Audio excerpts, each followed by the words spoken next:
মুসলিম রাষ্ট্রগুলি কি সঠিক পথে চলছে?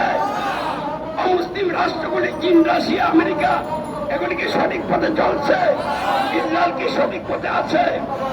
ভুল পথে তো আছেই। আবার ভুল পথের যে নিয়ম ওই বিষয়গুলো তারা মেনে চলছে না। তাহলে তারা আরো বেশি অপরাধী হয়ে গেছে কিনা? তাহলে এগুলির সমাধান কিভাবে হবে?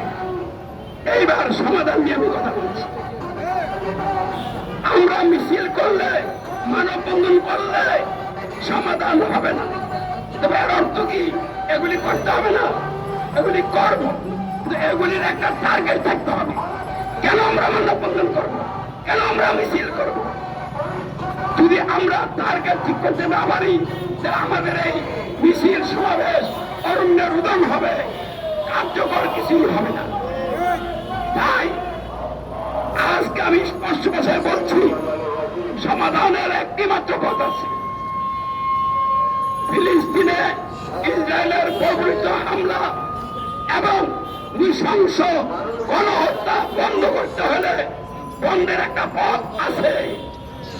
সেই পথটা আমাদেরকে বুঝতে হবে।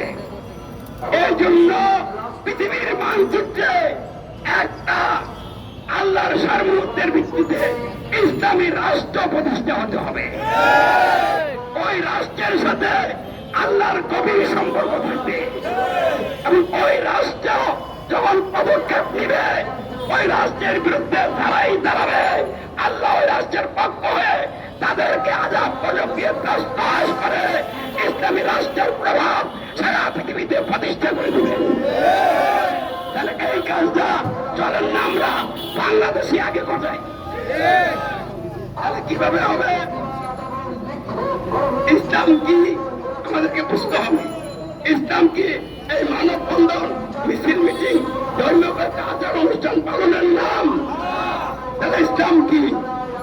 ইসলাম হচ্ছে মানব জাতির সমাজ ও রাষ্ট্র সহ সমগ্র জীবন গঠন এবং পরিচালনা করার জন্য সার্বভৌম ক্ষমতার একমাত্র মালিক সৃষ্টিকর্তা আল্লাহ প্রদত্ত প্রয়োজনীয় সকল আইন বিধান সম্বলিত কল্যাণকর পরিপূর্ণ একমাত্র